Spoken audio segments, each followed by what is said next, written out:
podcast kelompok 7A. Perkenalkan, aku Enel dari Fakultas Psikologi Universitas Padjadjaran. Podcast ini dilakukan untuk tugas akhir mata kuliah perkembangan kehidupan keluarga. Dan di episode kali ini, kita akan membahas suatu momen paling emosional untuk orang tua, yaitu ketika anak-anak mulai meninggalkan rumah.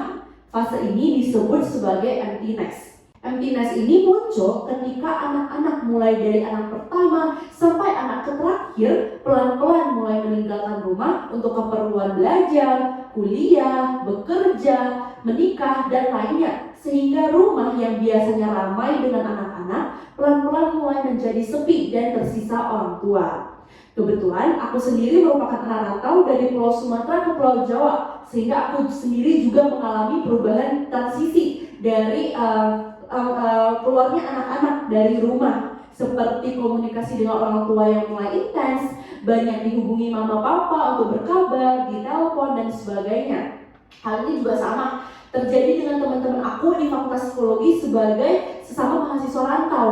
Namun yang kebanyakan kita ketahui hanyalah point of view dari anak-anak saja. Padahal pastinya yang terdampak gak cuma anak-anak, tetapi juga semua anggota keluarga termasuk orang tua.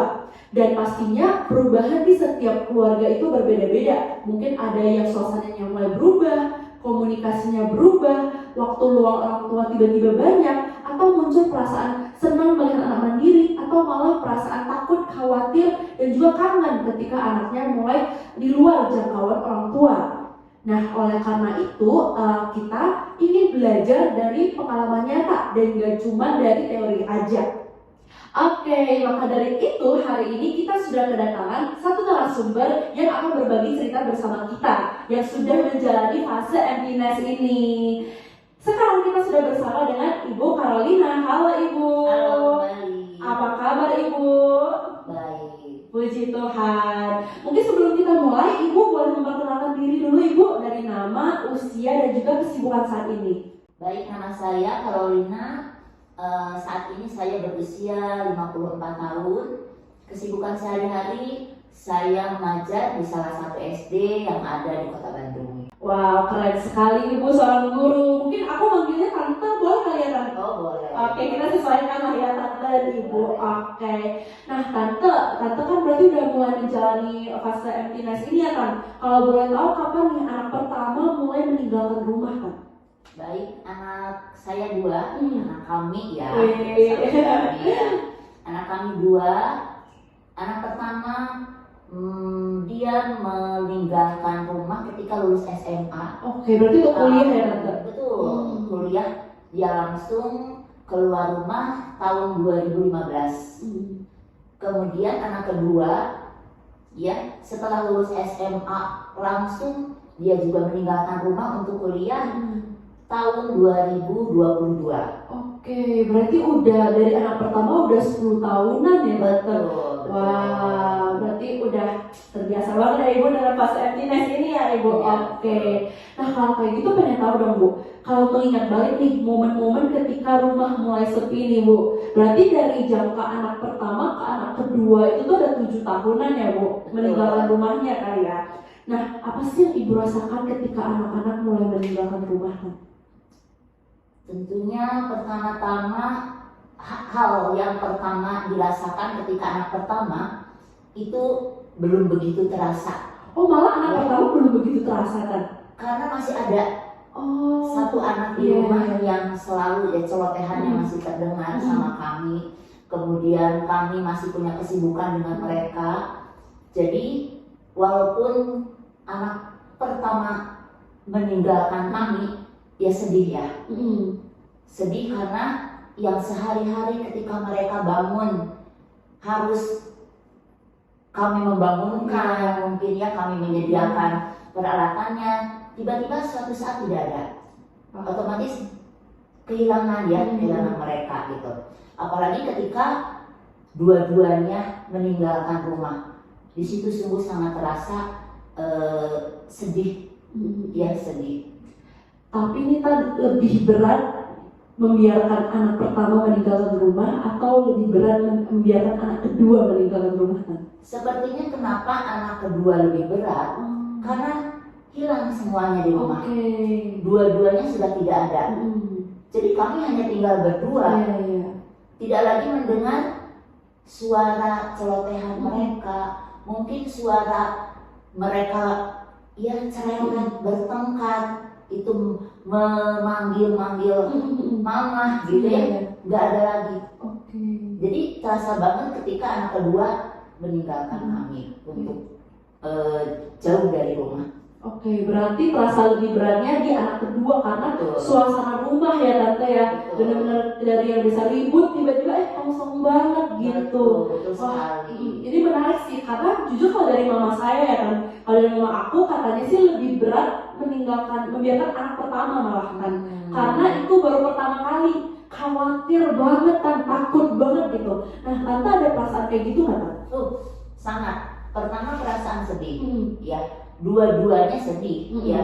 Karena ya jauh ya, yang setiap saat ketika ngobrol dengan kami selalu melihat mereka, keadaan mereka, baik buruknya mereka, tingkah laku mereka.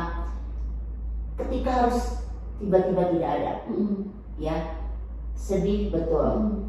Yang kedua khawatir, kekhawatiran itu muncul sekali. Kenapa saya khawatir banget? Karena mereka belum pernah hidup sendiri, belum pernah melakukan tanpa orang tua, tiba-tiba mandiri gitu ya, tiba-tiba harus meninggalkan dan segalanya mereka harus lakukan sendiri. Itu yang membuat saya khawatirnya sangat khawatir terhadap mereka. Oke, berarti kekhawatiran itu pasti ada ya, sangat bukan ada lagi. Tapi ada intensitas yang berkurang nggak tante dari anak pertama ke anak kedua, atau tetap sama aja level khawatirnya? Sama aja. Sama aja ya tante. Sama aja. Oke, bukan karena mungkin anak pertama udah keluar 7 tahun yang lalu, jadi tante kayak oh ya udah bisa lah, udah ngelihat anak pertama kayak gitu, anak kedua juga lebih bisa, enggak ya berarti tante ya? Sama aja. Sama aja. Oke. Tapi tante ada perasaan senang nggak kan? Kayak ngelihat anak-anak mulai mandiri gitu ya? Kayak nggak usah dibangunin lagi nih, udah bisa bangun sendiri ya tante. Betul. Di balik kesedihan, di balik kekhawatiran, kami merasa kesenangan. Kenapa kami merasa senang? Kami merasa pertama berhasil mendidik mereka menuju jenjang yang pasti untuk masa depan mereka. Dan itu memang harus kami lakukan. Benar. Ya, kami senang, kami bangga kepada mereka karena akhirnya mereka bisa kuliah, bisa lulus dan mendapat sekolah yang mereka cita-citakan. Itu kebanggaan kami, walaupun dibalik ya sedih, khawatir, kami merasa bangga terhadap mereka. Betul. Nah kalau kayak gitu ada nggak sih momen-momen di mana tante tuh paling sedih gitu atau paling bangga sama anak-anak tante? Momen paling sedih saat ini ya, ketika mendengar mereka sakit. Oh iya betul. Ya, aku sebagai anak rantau juga paling kangen mama pas sakit sih tante. Betul, itu kekhawatiran seberat banget. Karena kita nggak melihat keadaan mereka langsung ya. Jadi kami langsung menelepon mereka. Betul. Keadaannya seperti apa sih? Kalau hanya lewat WA itu kan gak bisa ngelakuin apa-apa juga ya tante ya. Kalau dengan video call misalnya dengar suaranya minimalnya ya kita bisa memprediksi keadaan dia sesakitnya segimana gitu. Jadi itulah yang momen-momen sangat khawatir banget ketika mereka sakit, karena tidak ada yang bantu dia secara langsung. Dia harus mungkin beli obat sendiri, harus cari makan sendiri, ke dokter sendiri. Betul, belum tentu temannya juga bisa membantu ya. Dia. Betul. Oke. Berarti mahasiswa selain kalian yang sedih ketika sakit karena mama pengen pulang, orang tua juga khawatir ketika kalian sakit. Makanya mahasiswa harus jaga kesehatan. Jangan begadang, makan yang sehat, minum yang benar gitu ya tante ya. Biar nggak bikin orang tua khawatir. Oke tante. Nah, ketika anak pertama keluar, anak kedua keluar, ada nggak sih tante titik momen tante tuh kepikiran kayak rumah sekarang udah gak sama lagi gitu? Apakah hari pertama anak kedua pergi atau gimana tante? Momen merasa rumah tidak seperti dulu gitu ya, merasa sepi. dari mulai pertama anak yang pertama keluar pun udah beda. Udah beda ya? Sudah beda karena apa? Kamarnya kosong. Oh. Kirain mobil udah gede berantem nih Tan. Yang pertama itu mungkin keberanteman mereka bikin rindu ya. Bikin rindu kami gitu ya. Bikin pusing Ini juga ya dulu. walaupun ya bikin pusing tapi Iya. kayaknya rame gitu di rumah itu. Betul. Tapi kalau misalnya sekarang udah sepi begini, kok beda banget, sepi kerasa banget gitu. Dan memang kehadiran anak-anak itu membuat rumah menjadi hangat. Betul. Seramainya mereka, sebandelnya mereka gitu ya, tetap menjadi sumber gembira kami di rumah. Rumah menjadi suasana menjadi hangat. Setuju. Mungkin ini juga momen Tuhan mengajarkan kita ya, Tan, kayak untuk kita menyadari keluarga ini. Selama ini mungkin kita kayak ya udah keluarga mah setiap hari lihat mama, setiap hari lihat anak. Tiba-tiba pas sudah pergi kayak ternyata peran mereka, sosok mereka penting banget loh dalam hidup kita gitu ya Kan. Oke. Nah tapi kan pas anak-anak mulai meninggalkan rumah nih, baik anak pertama atau anak kedua, ada nggak sih kan perubahan? Ada perubahan di rumah. Nah perubahan hubungan tante dan om mungkin dengan anak-anak gitu. Ada yang berbeda nggak? Ada ya, yang pasti ada. Kalau masalah peran orang tua sebetulnya tidak berubah. Peran enggak ya? Tidak berubah. Tetapi kalau suasana hubungan kami dengan anak-anak pastilah ada berubah. Yang tadinya ngobrol bareng, yang tadinya langsung, sekarang hanya cuma lewat telepon pasti beda lah. Lewat chat juga ya pasti beda. Apalagi anak kalau di telepon nggak diangkat ya kan? Betul. Dan itu yang tambah bikin khawatir kami. Di telepon nggak diangkat, di WA nggak dibalas, nggak tahu kemana, nggak lagi ngapain. Ya cuma di situ kami berpikir positif. Mungkin lagi kuliah, lagi sibuk ya. Betul, lagi mengerjakan hal-hal pekerjaan yang tidak bisa dia tunda. Jadi kami selalu positif terhadap seperti itu. Berarti komunikasi meningkat kan? Jelas meningkat. Sangat meningkat ya. Meningkat. Biasanya yang telepon tante atau anaknya nih Tante? Biasanya saya yang telepon. Intensitasnya gimana Tante? Seminggu sekali, sehari sekali atau gimana Tante? Tergantung ya. Ketika mungkin ada perasaan cemas gitu ya, muncul biasanya perasaan beda ya. Kok ingat gitu. Jadi kita tidak memandang waktu. Sehari sekali, seminggu sekali, seminggu 2 kali. Saatnya kita butuh mereka ya langsung menghubungi mereka. Apalagi kalau pagi-pagi, selamat pagi, tidak dibalas. Aduh Tante sama banget lagi, maaf ya Mama.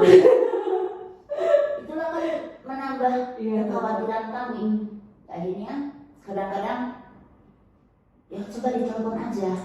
Ya kami berbagi tugas dengan suami. Oke, yaudah. Mama telepon sana Amel gitu ya. Ya saya telepon. Terus nanti papanya ke kakaknya gitu. Kami berbagi tugas seperti itu. Nanti kami ceritakan gimana keadaan mereka. Tadi seperti ini. Dan kami saling ngobrolin keadaan mereka masing-masing. Berarti kan cuma terdampak ke komunikasi orang tua dan anak, tapi komunikasi antara orang tua juga kali ya kan? Walaupun peran nggak berubah, tapi ada penyesuaian dalam peran papa dan mama ya Tante ya. Kayak ada pembagian tugas nih untuk menghubungi anak-anak, terus juga untuk mendiskusikan perkembangan anaknya kayak gimana.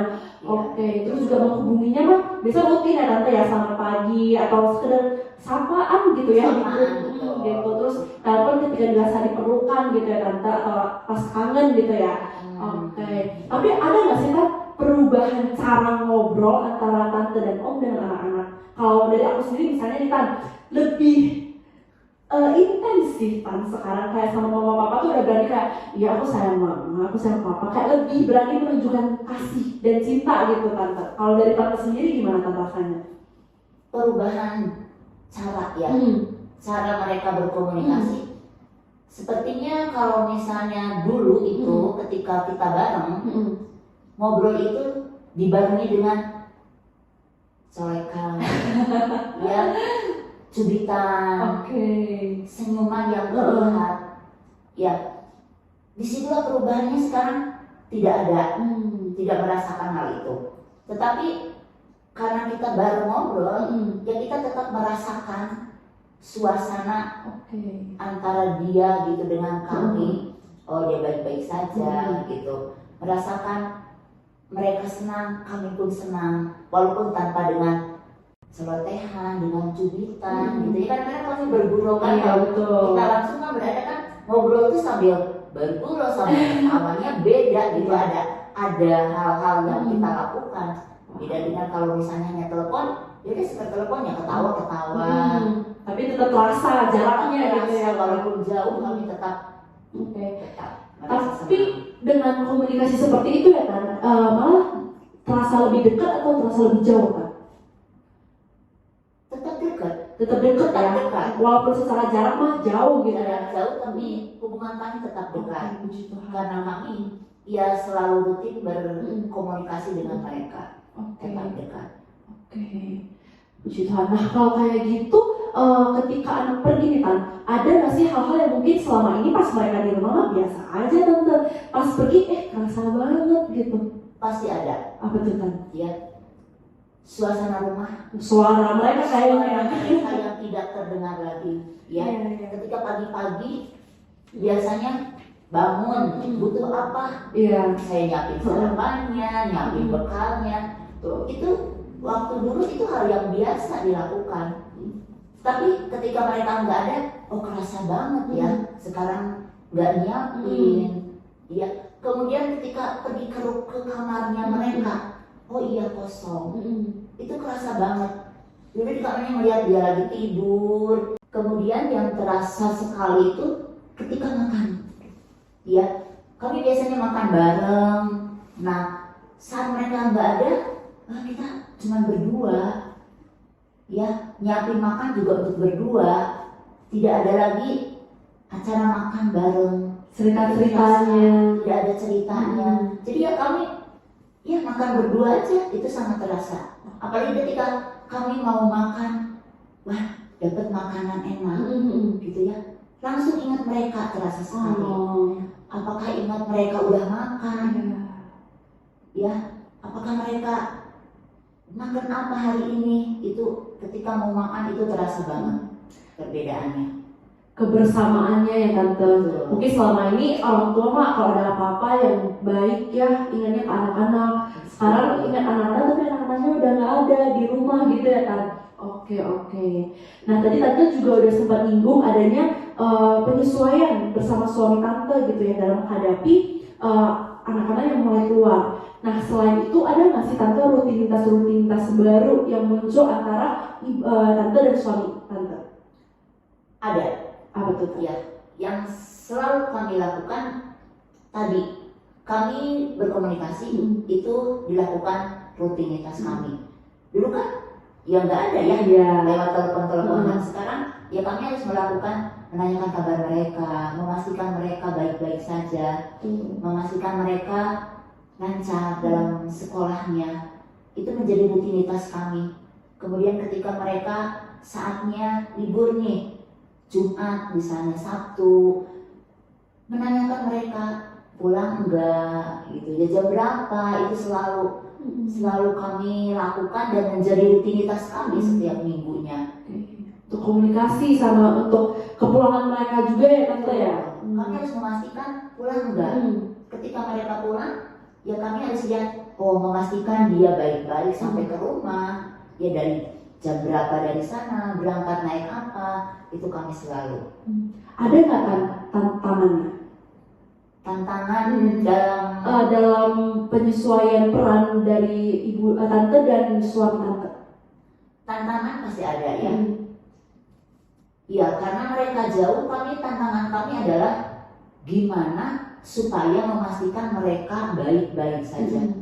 Tantangan gimana kami tetap berperan bagi mereka, memberikan motivasi bagi mereka, memastikan untuk mereka bahwa mereka lancar sekolahnya. Itu tantangan berat kami karena kami tidak bisa melihat mereka langsung. Jadi kami hanya menjadi motivator untuk mereka. Nah disitulah gimana caranya ya memastikan mereka. mungkin kesusahan jadi support system mereka ya tante ya. Biasa didukung banget pas di rumah, tapi sekarang bingung mau kasih dukungannya dalam segi apa gitu ya tante ya. Hanya berupa ya bimbingan, hanya berupa Kata-kata ya. kata-kata, ucapan, doa yang jelas pasti dilakukan. Oke. Tadi kan tantangannya nih Tan, tapi ketika anak mulai keluar ada nggak hal-hal yang mungkin menyenangkan? Ketika mereka mulai keluar, yang menyenangkan mungkin pertama ya senang itu karena ya mereka udah nyaman, ya mereka udah bisa menemukan tempat belajar mereka untuk menuju masa depan mereka. Kemudian di rumah mungkin hal yang menyenangkan sekarang ya hal-hal kecil ya di rumah, misalnya kok cucian sedikit, nggak nyiapin sarapan bagi mereka gitu. Tapi ya antara menyenangkan dan tidak menyenangkan ya gitu. Paham. Oke. Terus dengan semuanya tantangan, hal-hal menyenangkan dan juga penyesuaian yang terjadi nih Tan antara hubungan keluarga, gimana sih Tante memaknai perubahan-perubahan itu? Kalau saya sih memaknai bahwa itu merupakan sebuah siklus hidup ya. Manusia dari lahir sebelum lari dia harus jalan dulu. Betul. Gitu kan ya. Sebelum mandiri dia harus melakukan proses dulu. Nah mungkin ini sebuah siklus yang memang harus mau tidak mau dilalui, harus mau tidak mau dijalani. Jadi tidak bisa menghindar, ya karena mereka punya tujuan juga, dan untuk mencapai tujuan mereka ya jalannya seperti ini. Kami maknanya ya suatu siklus jalan hidup yang harus kami lewati. Satu siklus hidup yang memang harus dijalani ya untuk perkembangan anak ya. Oke, tapi kalau misalnya untuk perubahan peran ibu sendiri, menurut ibu kayak gimana? Ada nggak sih Bu perubahan dari peran Tante sebagai seorang ibu? Peran berubah tidak, cuman mungkin hanya perbedaan. Dulu saya berperan langsung, ya aktivitas langsung buat mereka, bicara langsung, menyiapkan langsung, bertemu langsung, menyiapkan kebutuhan mereka. Ya mungkin perannya hanya beralih. Kami sekarang menjadi hanya sebagai motivasi mereka, ya membimbing mereka lewat kata-kata, lewat doa. Jadi perannya tetap sama, cuman sepertinya peran kami hanya berbeda, ya beralih. Disesuaikan ya Tante ya. Betul, yang tadinya peran kami kan langsung beraktivitas langsung sama mereka nih. Kebutuhannya apa, ya apa yang dia perlukan kami siapkan secara langsung. Nah mereka jauh, jadi itu tidak ada lagi kami lakukan. Jadi kami hanya menjadi motivasi buat mereka, mendoakan mereka, memberikan semangat untuk mereka. Berarti nggak membantu secara langsung, tapi mungkin orang tua juga harus berpikir bagaimana mereka membiarkan anak-anaknya tetap mandiri, tetap sendiri, tapi juga ada dukungan yang orang tua kasih gitu ya kan. Oke. Nah, ketika rumah mulai sepi nih Tan, biasa kan mungkin dari Tante sama Om ada melakukan strategi-strategi nih untuk menyesuaikan dengan rumah yang makin sepi. Nah, apa sih hal-hal pertama yang awal-awal Tante dan Om mungkin lakukan untuk menyesuaikan dengan rumah yang sepi itu? Pertama mungkin menyadari diri dulu ya. Sadar diri dulu bahwa memang suasana sudah berbeda. Betul-betul sadar. Ya berbeda, kenapa? Menyadari bahwa anak sudah mulai dewasa untuk mencapai impian mereka.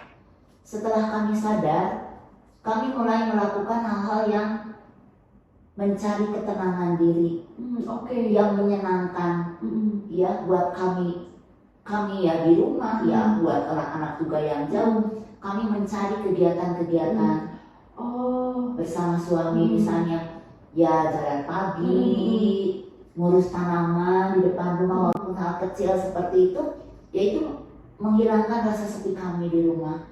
Berarti muncul rutinitas atau aktivitas baru ya Tante. Betul. Jadinya punya quality time nih sama Om nih. Betul. Yang dulunya kan ngobrol terbagi dengan anak. Betul. Sekarang cuma berdua. ya jelas kami akan semakin dekat lah. Obrolan hanya kami berdua, ya kemana-mana kami berdua, apapun dilakukan bersama berdua, ya. ya bersama, ya kami semakin dekat. Oke, puji Tuhan ada kedekatan ya. Betul. Dari suami dan juga istri, karena memang semua kegiatannya sisa berdua. Dulu fokusnya kebanyakan ke anak-anak, mungkin sekarang fokusnya ke satu sama lain ya kan. Puji Tuhan, keren sekali. Oke. Nah kalau tadi itu udah lebih ke strategi tante nih, sekarang kita pengen ngulik lebih jauh lagi tentang lingkungan sosial tante nih.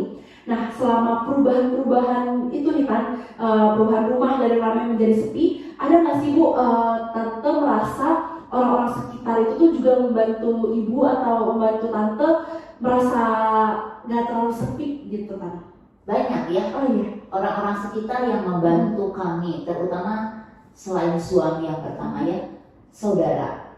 Ya, saudara satu sama lain, kebetulan kakak juga ya, kakak, anak-anak mereka juga jauh dari rumah, sama untuk sekolah. Jadi kami saling berbagi cerita dan kami semakin yakin bahwa itu adalah hal yang memang baik. Jadi kami menerima itu dengan ya suasana senang, yang positif ya tante. Yang positif. Jadi kami berbagi cerita di antara mereka. Jadi semakin yakin bahwa ya memang inilah hidup harus seperti ini. Jadi tidak dibawa dengan larut dengan kekhawatiran, kesepian yang akan terus membelenggu kami gitu ya. Selain itu teman-teman ya, mereka juga anak-anaknya ya ada juga yang merantau, mereka saling berbagi cerita bersama kami. Jadi ya kita punya berbagi cerita, oh harusnya seperti ini, oh kalau begini gimana. Jadi semakin banyak solusi untuk kami. Oke, berarti kehadiran orang-orang sekitar itu bermanfaat ya. Sangat bermanfaat untuk orang tua yang mengalami fase emptiness ini, mungkin bisa saling mendukung juga ya tante ya. Oke, dari saudara, dari teman-teman bisa berbagi cerita, berbagi solusi gitu ya tante dalam menghadapi perubahan-perubahan ini. Oke, sesuai refleksi tante ya, ada nggak sih tante hal-hal baru yang tante pelajari tentang diri tante sendiri atau tentang keluarga tante? Yang dapat kami pelajari dari peristiwa ini, ternyata kami mampu menjadi orang tua yang membawa anak kami jauh dari kami dan meyakinkan mereka baik, meyakinkan mereka tetap bisa melakukan aktivitas mereka dengan baik dan terbukti mereka bisa bisa mencapai kuliahnya baik, sikapnya baik, dan mungkin teman-temannya juga mereka baik-baik. Kami merasa bangga. Oke, ada perasaan bangga betul. Dan ada perasaan bangga juga ke diri tante sendiri kali ya tante, karena berhasil mengalahkan kekhawatiran dan juga ketakutan tante tersebut dan berhasil membawa anak-anaknya memasuki fase baru dalam hidup mereka kali ya kan. Ternyata kekhawatiran itu tidak seburuk yang dipikirkan, yang dikhawatirkan dari awal kami memulai. Oke, keren sekali tante. Nah sebenarnya pertanyaan tadi itu merupakan pertanyaan terakhir. Kita udah ngulik banyak banget ya dari tante Carolina tentang emptiness ini dan bagaimana peran keluarga dan sebagainya. Cuman aku mau minta sesuatu nih Tan. Podcast ini kan kemungkinan besar bakal ditonton sama orang tua yang mungkin sedang merasakan fase-fase awal 2015 tante nih, ketika mau mulai membiarkan anak-anak mereka pergi keluar rumah. Ada nggak sih Tan tips and tricks untuk orang tua yang sedang berada dalam fase mempersiapkan diri mereka untuk membiarkan anak mereka meninggalkan rumah? Waduh, kalau sedikit tips ya, pesan untuk para orang tua, mungkin pertama ikhlaskan mereka, ikhlaskan anak-anak ketika mereka harus menjauh dari rumah karena dengan tujuan untuk masa depan mereka. Dengan keikhlasan dan tentu doa kita para orang tua, akan yakin bahwa mereka di balik kesuksesan mereka ada doa, ada ketulusan dari orang tua. Jadi hilangkan kekhawatiran, ya, bawa mereka, kita ikhlaskan mereka untuk pergi dari rumah demi masa depan mereka. Oke, berarti tadi ada ikhlas, tapi diiringi dengan doa, terus juga yakin dan percaya ya Tante ya sama anak-anaknya. Oke, berikut tadi tips dari Tante Carolina. Terima kasih banyak Tante. Baik, dengan tips and tricks dari Tante tadi, sebenarnya podcast kita udah selesai hari ini, Tan. Gimana rasanya, Tan? Senang sekali. Terima kasih sudah bisa berbagi cerita. Mudah-mudahan dapat menjadi pengalaman untuk kita bersama. Betul. Semoga dari cerita Tante tadi ya bisa membantu orang tua di luar sana yang mungkin sedang mempersiapkan fase emptiness ini ya Tante ya. Kita tadi udah belajar dan berbagi tentang gimana sih perubahan situasi di keluarga ketika emptiness, terus juga perubahan peran, penyesuaian peran, terus juga gimana pentingnya kehidupan sosial ya Tante ya, orang sekitar, terus juga gimana kita memaknai peristiwa ini dan juga gimana kita berstrategi untuk menghadapi peristiwa ini dan juga untuk mendukung anak-anak ya Tante dalam menghadapi fase emptiness ini. Dan cuma untuk orang tua nih, kayaknya untuk anak-anak ya, untuk mahasiswa rantau ini juga sangat bermanfaat karena setelah ini saya berjanji ya Tante ya akan banyak menghubungi orang tua dan juga akan menjaga kesehatan biar gak bikin orang tua khawatir lagi ketika fase emptiness ini. Oke, kalau begitu kita sudah bisa sudahi podcast hari ini Tante. Sekali lagi kami ucapkan dari kelompok 7A ini, terima kasih banyak Tante sudah bersedia untuk berbagi pengalaman. Kiranya ini bisa menjadi manfaat untuk orang-orang di luar sana. Dan juga terima kasih untuk semuanya yang sudah menonton. Aku Enal sebagai host dari podcast hari ini pamit undur diri. Mohon maaf jika ada kesalahan dan sampai jumpa kapan-kapan lagi. Nah, dari sharing bersama Tante Carolina tadi, kita bisa mendapatkan beberapa kesimpulan mengenai fenomena emptiness. Aspek penting dari fenomena ini adalah launching dan juga social relationship. Dan kalau misalnya kita analisis berdasarkan teori dari Scholes-Berg Transition Theory, kita bisa melihat dari 4 sisi, yaitu situation, self, strategi, dan juga support. Untuk situasi sendiri, dari jawaban Tante Carolina kita bisa melihat kalau misalnya ada perubahan situasi di rumah, seperti rumah yang tiba-tiba kosong, kamar yang tiba-tiba tidak berpenghuni, dan juga yang biasanya makan ramai-ramai tiba-tiba menjadi hanya pasangan suami istri saja. Selain itu ada juga penyesuaian peran antara suami dan juga istri untuk menghubungi anak-anak, untuk menjemput anak-anak yang biasanya tidak dilakukan sebelum fenomena emptiness ini terjadi. Dan yang terakhir untuk perubahan situasi ada di komunikasi dan juga hubungan dengan anak-anak. Walaupun secara jarak jauh, tapi berdasarkan jawaban dari Tante Carolina, hubungan terasa lebih dekat. Dan juga orang tua harus bisa menyesuaikan untuk menjadi support system secara jauh. Di saat seperti biasanya mereka bisa mengintervensi secara langsung, namun saat ini mereka hanya bisa memberikan motivasi, doa melalui ucapan dan juga melalui aplikasi-aplikasi komunikasi. Lalu yang kedua, untuk segi self, terjadi perubahan dalam diri Tante Carolina sendiri. Yang pertama, munculnya perasaan khawatir, takut ketika membiarkan anak-anak mereka meninggalkan rumah untuk pertama kali karena mereka merasa tidak berdaya untuk membantu anak-anaknya, terutama ketika sakit ataupun ketika memerlukan bantuan. Namun di satu sisi lagi, Tante Carolina juga merasa senang dan juga bangga melihat anak-anak mereka yang mulai masuk ke kehidupan masyarakat dan juga bisa berlaku mandiri di luar sana sendirian. Yang ketiga adalah strategi. Tante Carolina sendiri melakukan beberapa hal dalam menghadapi fase emptiness. Yang pertama adalah lebih banyak menghabiskan waktu bersama pasangan.